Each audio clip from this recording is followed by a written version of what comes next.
And we are live. Good evening, good rainy evening, everybody. My name is Hetal Doshi. I am an organizational psychologist and the CEO of OPsych.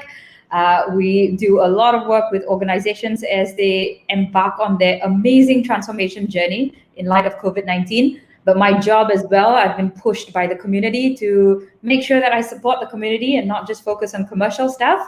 So, in light of that, we have organized a series of interviews with experts and everyday heroes just like you and I to really, really support the state of mental well being and also to set us at a higher level so that we can continue to thrive because crisis is the mother of all opportunities. Together with me today is a dear friend, someone who I've known for maybe about 4 or 5 years now. We did a little bit of work quite some time ago, and I've seen him grow incredibly. He was amazing, and then he just catapulted into even more awesomeness. Marcus Lim is the talent development manager at Lazada. And the moment I put his poster up, everyone's like, "Hey, got vacancy or not? Got vacancy or not?" But Marcus is not here to talk about Lazada, nor is he here to talk about anything professional. He's here to talk about parkour. And parkour is a really, really interesting sport, if I can say it is a sport. Marcus is also leading the parkour movement in Malaysia, and I'll leave Marcus to share with us a little bit about what he's doing. Marcus, hello. Hello, hi, good evening. Thank you so much, Hetal, for having me on board. Before we go into parkour, who are you? Yes, of course. So my name is Marcus, and thank you for the great introduction. I'm currently the talent development manager of Lazada, and I do a lot of learning development and a lot of talent management, and I'm really enjoying it because I think for all the HR learning development folks out there, you know that our training calendar is completely gone out of whack because we cannot do large group gatherings anymore, and everything has to be on virtual or live stream. So that has been a very interesting journey. I Mm. personally enjoy being in this space. I spent actually 1.5 years in product development in a tech division of my previous company and decided that I love people more instead of product development. So I came back into the people space and I'm Yeah, happy to be around. Yeah. yeah. And Um, just to maybe I share a little bit about parkour, since we're on that topic, right? I wouldn't say I'm leading in Malaysia. I'm just one of the few people that's continuously doing parkour. And a group and I, me and my friends, Zatalini and Usun, started the Move Parkour Malaysia, where we run classes on a weekly basis. And I must say, having some kind of an active physical lifestyle really helps balance out the frustrations working from home. Because if mm, you're just at home and sitting on the laptop and doing work, and you don't know how to stretch out, you don't know how to at least release some of the stresses you have through physical activity, it can get pretty difficult. So I think it has yeah. definitely helped me. Yeah, I remember when we put up a post on our Facebook group asking if anyone had their jeans buttons social distancing themselves. And a lot of people were laughing about it. They were saying, yeah, okay, apart from the fact that we don't have jeans, if we were to wear our jeans, our buttons would definitely be socially distancing themselves. And Marcus was like, hey, I'm not one of them, okay? So tell us a little bit more about parkour. What is parkour? And I absolutely love the fact that you parallel this to negating or at least removing some of the frustrations that some of us could be experiencing with this whole arrangement of working from home. What is parkour? Right. So parkour essentially, okay, so there are two versions that people know of. The first one is what they see on the movies and in YouTube. It's about people jumping from one roof to another roof, doing crazy, insane jumps and hanging from rooftops. That is not parkour actually. So Oh, that is actually a different community called roof culture. But it is true that there are practitioners in parkour who practice that, and there are those who, so they do mix around. I So see. unfortunately, the perception of parkour has been propagated through social media as crazy stunts. But the one that I'd like to talk about today is the one that you and I every day we can practice. It is actually Mm, more about strengthening the body and mind.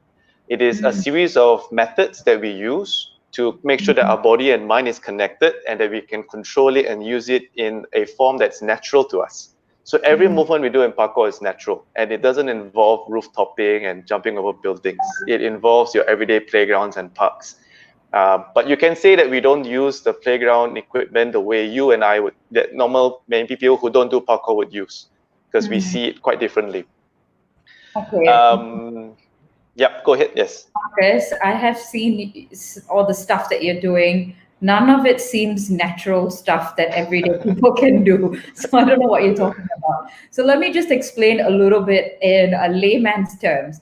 So what I've seen Marcus doing is that he hangs out in like car park areas and he just starts jumping off certain obstacles that are in front of him, like barriers and staircases, and he doesn't, normal people like you and I, we walk downstairs. Marcus flies off stairs, lands beautifully and gracefully on a part of the body, which I don't know how it continues to exist after that fall, but it's very graceful. And then he continues to take a few more steps towards another potential obstacle and then just leaps over it again and lands gracefully.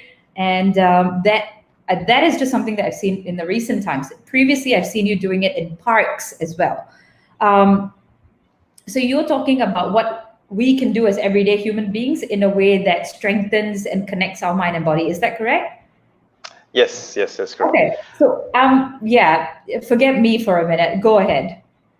Okay, so I think one of the things that people forget to see is that there are many years of training before we get to the state that you might be seeing in the videos, right? Yeah. So it's like every part of our body is trainable, is conditionable. So of course, when you start out at the beginning, you start out with small steps, small movement, ground movement. But as you start to build that, you start to realize that the human body can actually do much more than what we use it on a daily basis. So the common idea that we like to say to share is, back in the days before technology, before cars, before motorbikes, before horses, humans used to run from one place to another place to get their fish, to get their water supply, and we used to be able to control our body in a way that's really cool and really incredible. In fact, the methods of training of parkour was inspired from an indigenous group that was observed by a French military man. And he actually observed what the indigenous group could do, and then he applied what he saw into the French military training. And that's how parkour was actually born. The guy is George Herbert, back in World War, I can't remember if it was World War I or World War II, but basically back then he developed the military training. And then this guy, David Bell, learned from his father, who was part of the military, and that's how parkour started to spread. So a lot of the things you see online are through years and years of training. So of course, humans cannot immediately do those things. You have to train from somewhere and get good at it. Right. Very much like any other skill. Okay. And when did this crazy, can we call it a sport? Is this a sport? It's a sport. Yeah, it's a sport. Okay. When did this crazy sport come into your life? This was 11 years ago. So I was in college. I saw a bunch of people also doing what I thought was crazy things in the park, and then kind of got involved with it. Actually, it's interesting you asked that question, because the main reason why parkour attracted me is because as I started practicing it and sharing it with other people, people started overcoming their fears in other areas of their lives. So parkour became a physical representation of a methodology to overcome an obstacle. An obstacle could be a wall, could be a gap. And that became a physical representation of other fears they have in life. So one of the person that I always talk about is, he had a fear of public speaking, but he decided to volunteer to go to a Toastmasters to talk about how he overcome obstacles in parkour, because he really loved parkour, but he couldn't really speak in front of people. But he used the same methodologies he had in his mind to overcome the obstacles, to overcome the fear of speaking. And that's what really drew me to the sport. It is how it connects people to their everyday life. Can you tell me a little bit more about this guy who used parkour to be able to go from being probably anxious in public speaking arrangements to then, I don't know, Toastmasters is quite legendary. How did the parallel, or how did it get integrated? So in our conversations with him, what he said was, in parkour, first you start with, I want to jump over 2 feet.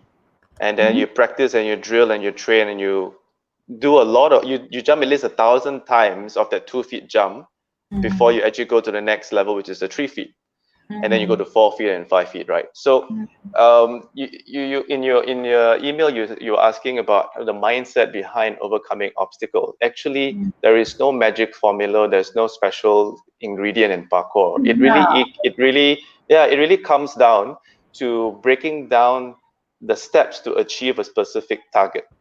And so I was thinking and reflecting about it, and I wanted to give you the 3 T's that we have. The first one is the target. I think the important thing is you need to have a target. In parkour, it could be 4 feet, could be 5 feet. In this guy's case, he wanted to join a Toastmasters club and be able to speak in front of people, but he just couldn't bring himself to sign up for it. So in our own classes, he shared this with us, and we said, okay, fine. Maybe what you can do is you can teach new joiners how to do this simple vault, right? You love physical activity. You're really gifted in it. Maybe you start trying just teaching 1 or 2 people to to overcome that kind of fear. So that comes with the second T, which is training. So once you have 4 feet or 5 feet and you train, you keep repeating over and over again, just like how this guy did with 2 people, 3 people, 5 people. And suddenly he says, actually, you know what? I'm not that scared of talking about parkour. But if I talk about something else, I'm a bit scared. But if I talk about parkour, somehow I feel confident, I feel okay. So he decided to use that as a topic in his first Toastmasters session. So when you have a target and you have a training routine, a disciplined training routine, it is much easier to overcome an obstacle. But the most important one, which is the last T, is having a team.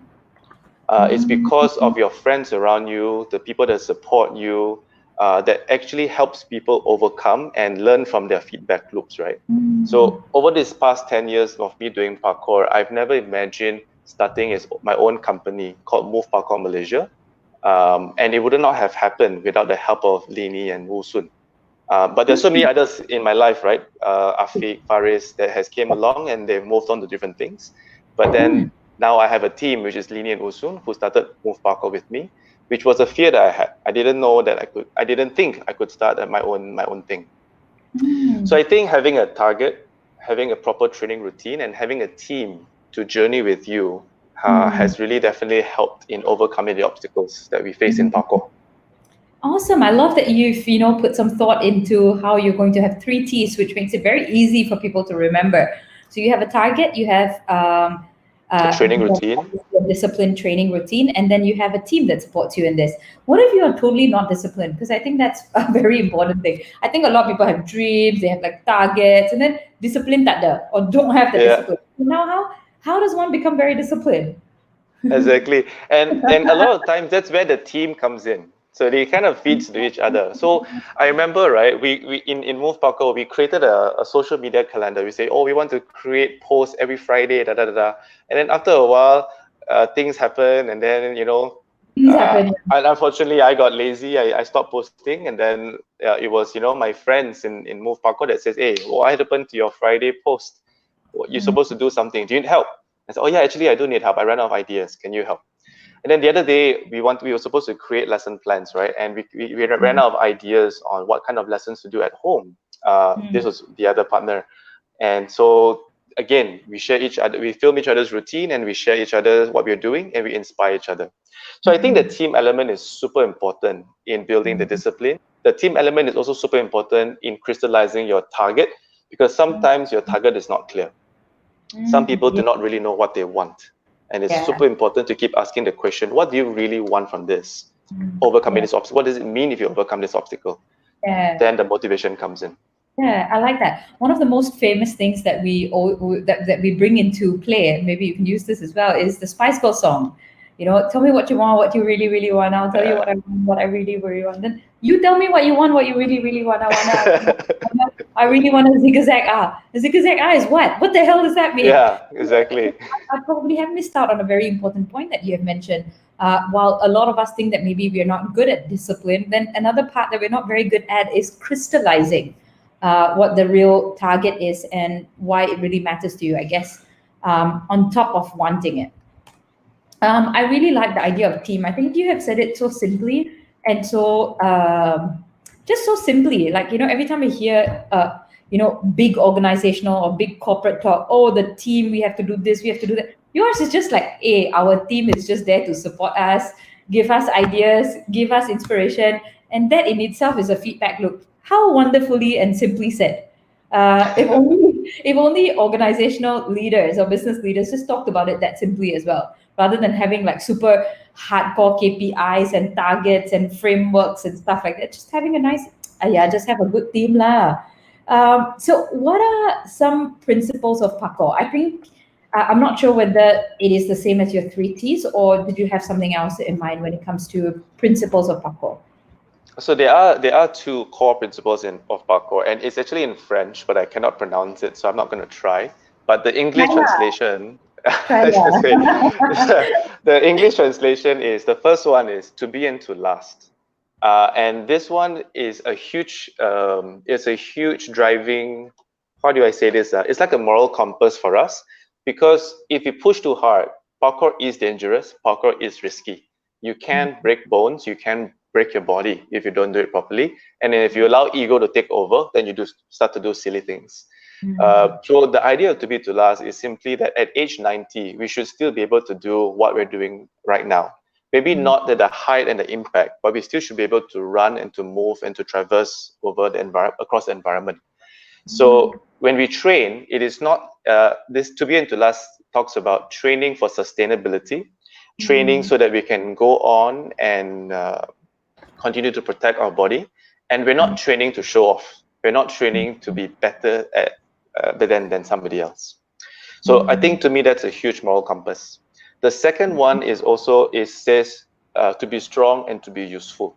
So then the second reason we train is so that we become strong and also to be useful to society.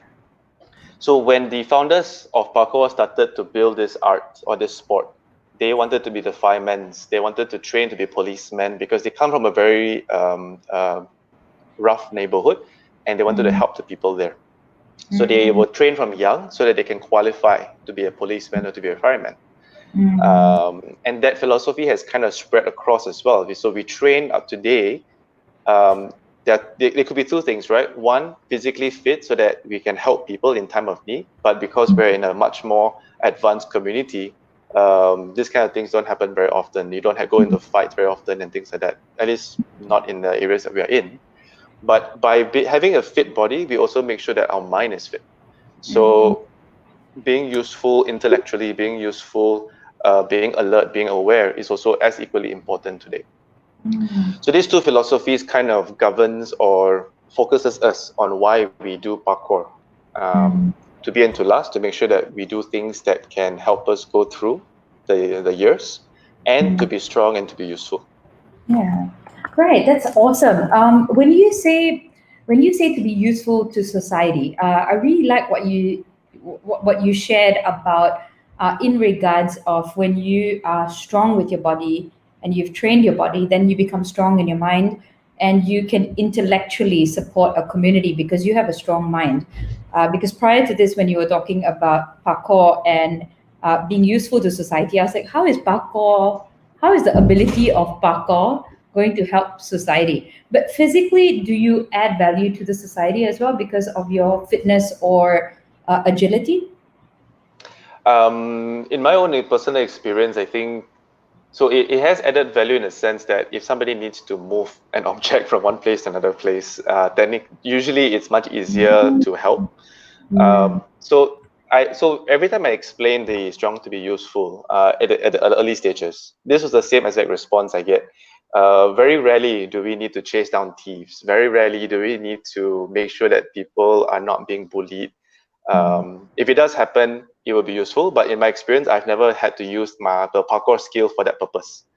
But I have had used my parkour skill to when I need to move house, or when my family member needs to move places, or if my friend is injured and he needed an idea on how to recover better, then my parkour skill has come in. So I think it's evolved. Back then, when the founders founded parkour, maybe it was about helping a rough neighborhood. But I think today it's about educating ourselves on how our body works so we can advise others as well. Not as a doctor, but as a peer-to-peer. But secondly, like I said, if you use the methods of parkour to train, you're actually problem solving. You're trying to figure out how many ways can I get over a bench, how many ways can I move on the floor. And that problem solving helps to train your mind. It's a movement Sudoku, if you could say. Right, right. I like that. Yeah, so when I move houses the next time, I'll give you the I'm number of my mover. good one, good one, good one. I think what is valuable, what you're saying, is that actually it is the truth. A lot of us have a lot of aches and pains, and we're not able to simply just do things in the household easily. And what you're trying to say is that in situations like that, you can be very, very resourceful or valuable. But I also like what you're talking about in regards of physical recovery. You, because you know how the body works, and you understand the agility that is required, you could support, not in a professional or medical sense, but you could support in the recovery of physical ailments as well. I also really like specific to supporting the community with intellectual rigor. You're really translating that into problem solving, and specifically with regards to obstacles. And in my line of work, when it comes to organizations, obstacles are typically psychological obstacles.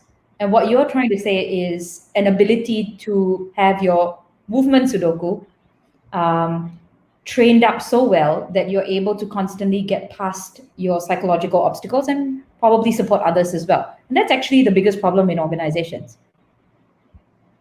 Yeah. So can you share maybe some fears that you've had in the past, and how you were able to get past it using parkour? Using parkour. I know some personal stuff that you've gone through in the past, so I won't bring that up. But some dramatic things that have gone on in your life, whether it's personal relationships or professional relationships, or trying to get a promotion, or trying to get somebody to buy into you, or I'm not sure. And maybe you used some inner parkour moves to be able to get past it. Right. I would say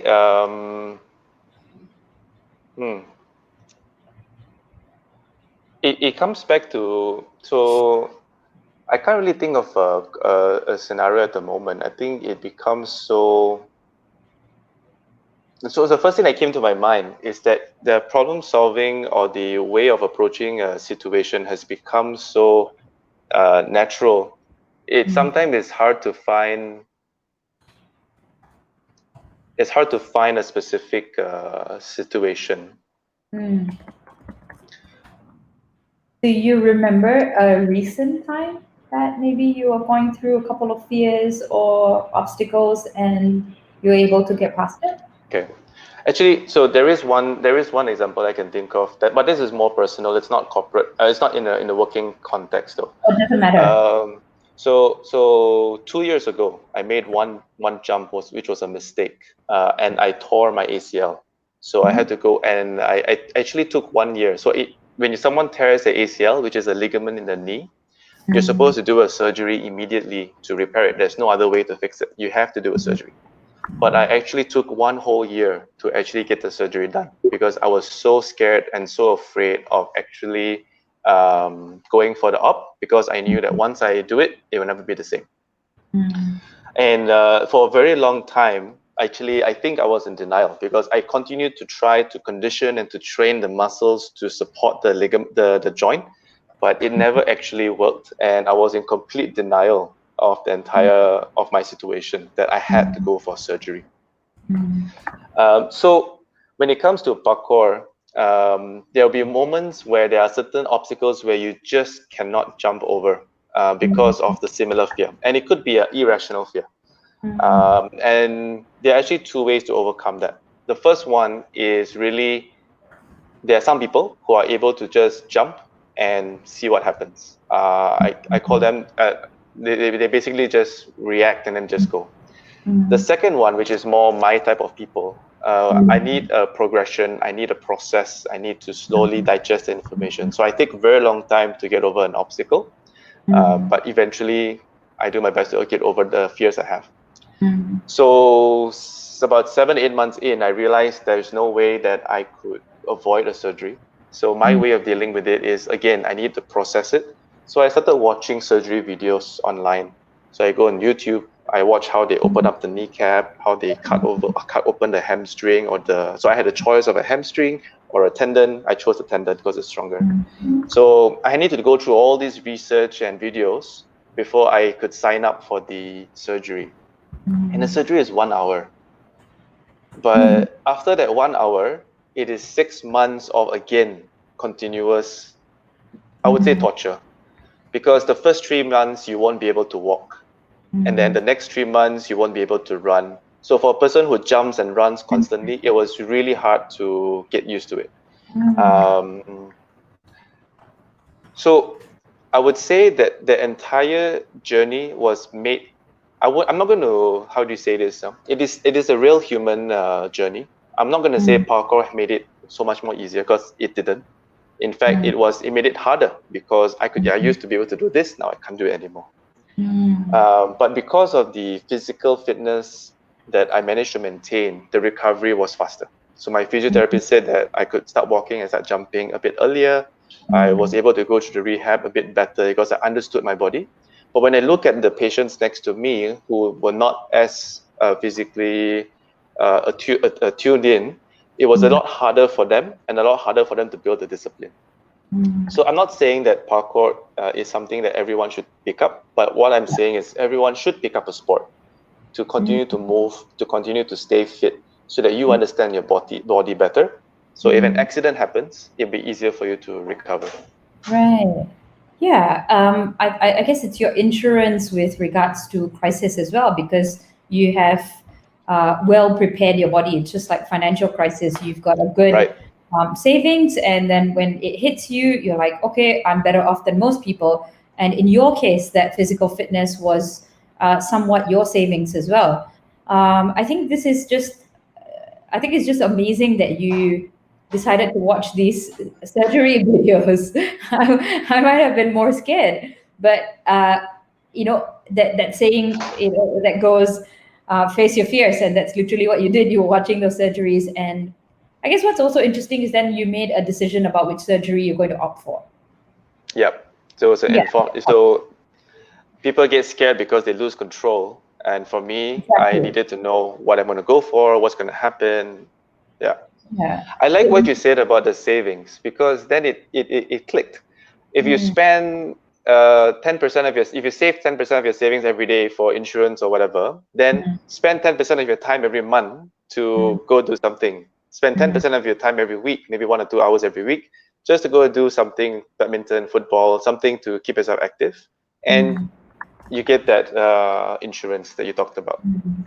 Right. Yeah. And what would you say it has done for your life? What was life like before 11 years ago, and life with parkour now? What do you see is the biggest difference? So the number one core biggest difference in Marcus Lim? I would honestly say my physical fitness. Before parkour, before 18 years old, I never played any sports. I was the kid that people would be last to choose. There's a basketball game. The captains would go, okay, I want you, I want you, I want you. I would never be chosen unless there was an odd number and they had no choice but to have me in. So I really was really bad at sports and activities, and parkour gave my body back, I would say. I think that's the biggest difference. But because of that, it has also built my resilience, because it told me that whatever I will, I can achieve. So it's a constant reminder of my resilience for me. Yeah. I guess that's really funny. Were you a bit of a fatty when you were younger? Or were you just not like really fit? What was Marcus like before, like physically? I think in primary school I was a fatty, and then when I hit my teen years, I shot up, but I was very uncoordinated. Yeah, actually, until now, my wife would say I'm still uncoordinated because I'm quite clumsy sometimes. It's Yeah. strange. Person who does parkour but clumsy. That's okay. Then you get to be clumsy and then show off your skills. It's a very good segue into, hey, I can do stuff. I think what is amazing is that you are just not defined by an original state by which you were defined. So how you were defined in the past has no correlation or Right. relationship with how you can be defined in the future. And I think that's quite a lot of us. Like we feel that we were young and we were this, and so when we're older, we find it very difficult to be a different way. You say that it's built your resilience because it was something you couldn't do and something that you were never chosen for, but now you can. Psychologically, we call this building your self-esteem and having a very healthy self-esteem, knowing that regardless of anything that happens in my external environment, I know I can trust myself. I know I'm capable. Mm. And that's what probably Parkour has given you a very healthy sense of self-esteem, which is amazing.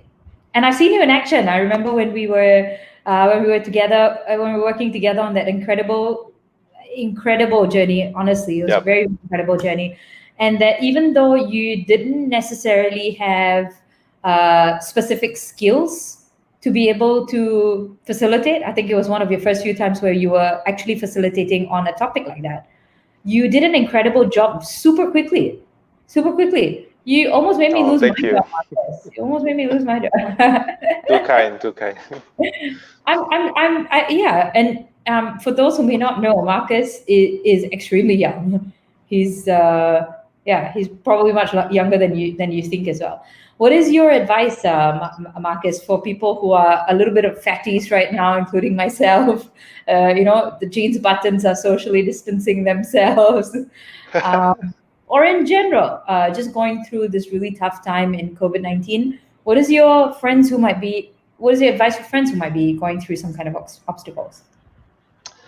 I would say, especially now we're all working from home, start small. Take about 30 minutes, let's say about 15 to 30 minutes every week. Just find a time in your week, maybe on the weekends for 15 to 30 minutes. Put on a YouTube video of someone doing yoga or someone doing a HIIT exercise that you kind of like, that you feel you can resonate with, and just start Mhm. with that exercise. It's always easier to imitate and copy first, and Mhm. then slowly build into your routine. So my advice would be, if you have not started any form of physical movement, to start for 15 to 30 minutes with a YouTube video. It could be Mhm. yoga. Yoga is always a great place to start because it's slow, it's easy to control. At the same time, it really, really helps with movement. Mhm. But if you're Mhm. already very fit, then I would suggest also consider having recovery days, because I know people like me, for example. Sometimes I do exercise every day and I forget to rest. So Mhm. make sure you have good recovery days and you stretch out those muscles. Yeah, and that is very much in alignment with regards to that principle of to be and to last. Yep. Yeah, and imagine if you're 90 years old, which I think a lot of us may end up reaching that because of technology and medical advancements, and of course, the role model Tun Mahathir. Uh, how would you like to look like, and how would you be able to sustain your body at Rolls Royce level when we are 90 years old? Marcus, I'm sorry, I know that was the last one, but what is the most profound thing that you have learned in terms of a quote, or in terms of a philosophy, or in terms of an idea of parkour that has blown your mind? A quote or an idea from parkour that has blown my mind. Mm. Hmm. Maybe I share it. So as there is a quote in my mind that Mm. has kind of defined how I communicate and interact with people. It didn't come from parkour. It came from a coach when I was much younger, which Mm. is the meaning of your conversation is the response you get, which I think a lot of NLP practitioners can resonate as well.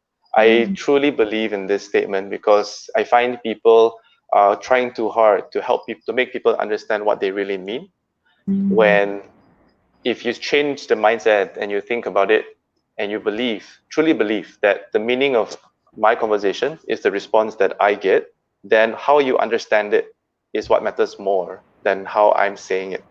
Mm. Um, So if I say A, but you get B, then what I'm saying is B. Means I've not communicated it properly, right? Although in my true heart, I believe I said A. Why aren't you getting it? But because of that principle, I believe that what I said was actually B, because that's what you heard. I So that love quote to me is huge for me. Wow. I love that. I didn't quite understand it because you said it so quickly. And I mean, I'm sure it blew your mind, but it definitely blew my mind because I was like, what did you just say? You said the meaning of your conversation is from the reactions that you get. Got it. And what is simpler to understand is if I have said A and you understood B, then what I have said is B. Yep, exactly. Oh my God, I need to apologize to many people. Wow, that's a lot of responsibility to take in a two-way conversation. Yeah, there's a lot of responsibility to take. That is pretty fascinating. And I guess when you look at Facebook, they're always looking at reactions. They don't care about the content. They're just seeing what is the reaction, what is an emoticon that you put there, what is a comment that you would put there, and then you get all kinds of people who are like, "But that's not what I meant." And what Marcus Lim is saying is, well, that's exactly what you meant. Yeah, that's quite powerful. Well, I am so super grateful for this relationship and this journey, and seeing you kind of, I feel like a proud. I shouldn't say. I'm not going to say that. I'm not gonna say that. I feel really proud. No, but you have taught me a lot throughout that journey, and I have learned a lot from you as well. So yes, thank you so much for this relationship and this journey, and it's so good to catch up with you again. I know it is. It is. It was just a fascinating thing. I'm just so grateful that you talked a little bit about parkour. We hit it off straight away. Decided to have this interview, and we have hit 6:40 mark already right now. And my name is Hetal Doshi. I'm an organizational psychologist. We are supporting the community by having experts and everyday heroes just like you and I. Today, we are super privileged to have Marcus Lim, not talking about his experience in Lazada specifically as a talent development manager, but he was talking about parkour. And if I could just summarize a couple of valuable things that I've taken away. Is that okay? Yeah? Yep. All right. So parkour has a misconception that it is all about stunts. It is not about stunts. It is about training and conditioning our body in a way that is super cool and incredible, and what we have God gifted right for. It was inspired by an indigenous group and applied to French military training. And in essence, it is what we all naturally could do a long time ago. We probably forgot it. For parkour to have real effect, you need to have 3 T's. You need to have target, you need to have discipline training, and you need to have a great team that supports you through it all. In case some of you do not have hardcore discipline, and get a team to push your butt, and that should sort you out. And that's a great feedback loop to keep this sustainable. 2 awesome principles about parkour is to be and to last. And the second one is to be strong and to be useful. What I love about that the most is that although it seems very cool, this is not meant to be a show of peace, and ego is meant to be left at the door. What was really cool about Marcus was that parkour may have definitely helped him to build his mindset and to give him the mental or the intellectual rigor. But in times of need and in terms of a physical crisis, like his torn ACL, physical fitness was like financial fitness in that sense. It helped him to recover much faster than most people, where it took a year, it probably took significantly less for you to recover. Obviously, Marcus being a little bit of an uncoordinated, a little bit of a fatty, or more importantly, the one who was chosen last in terms of being physically fit or sporty, he's obviously at the peak of being strong and healthy. That has built his resilience and, if I can add, self-esteem as well.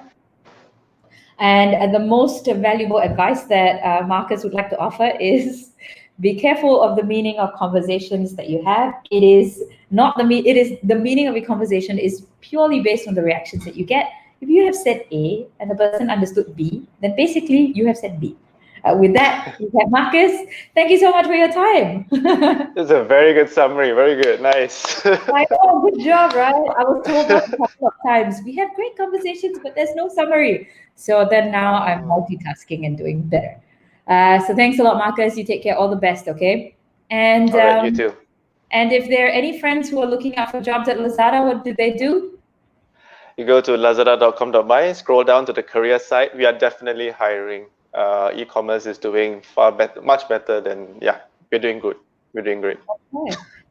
So big shout out to people who think that there are no opportunities. Lazada is hiring. Go to www.lazada.com.my.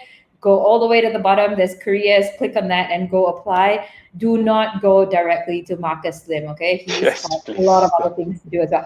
We have a couple of comments, actually. I'm so sorry. I'm so sorry. I totally missed out. I was having so much of fun and shock sendiriing.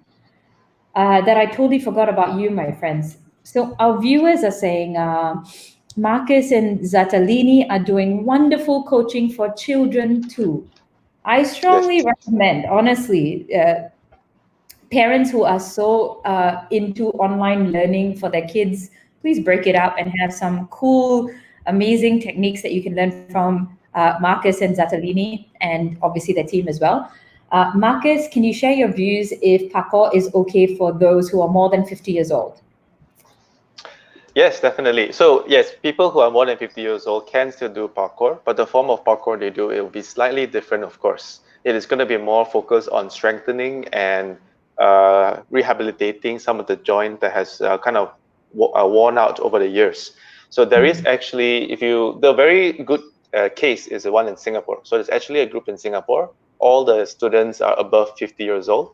And the lady that started off with a cane because she had, I can't remember the condition, but something with her legs. But after 6 months of parkour, she now is walking and running and she doesn't need a cane anymore. So it's definitely proven to also be able to help older groups, elderly groups to recover and rehab, but they will of course be in a different and separate class. So very much like, so what we have is we have the kids class that's led by Zatalini and Usun. And then we have the public adult class, which is between 14 to 40 years old, 14 to 40 years old. And then anyone above 40, then we usually have a separate group.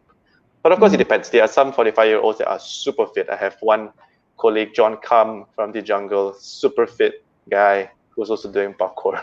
Wonderful. Marcus, how can people get in touch with you? Should they just click on the tag and get in touch with you? Yep. Or is there a specific website that you want me to put up as a banner right now? You can definitely just message me on Facebook, or you can look on Facebook, Move Parkour Malaysia as the page, and you can like the page. Wolf, WOLF? MOVE, Parkour Malaysia. Move Parkour, one word. Malaysia. So it's like this? Yeah, that's the one. Oh, yes. Oh, yes. Wow, you can do that. That's cool. Yeah. Very cool over here, okay? Yeah, it's nice. We only know two things. One is the tinker at the bottom and one is a banner at the top. That's the only two things I know. Yeah. And this is purely for showing off, okay? This is purely show off piece. Yeah, right here. Thank you so much, Marcus. The best to you, okay? God bless. Thank you so much. Bye-bye. Take care. Bye.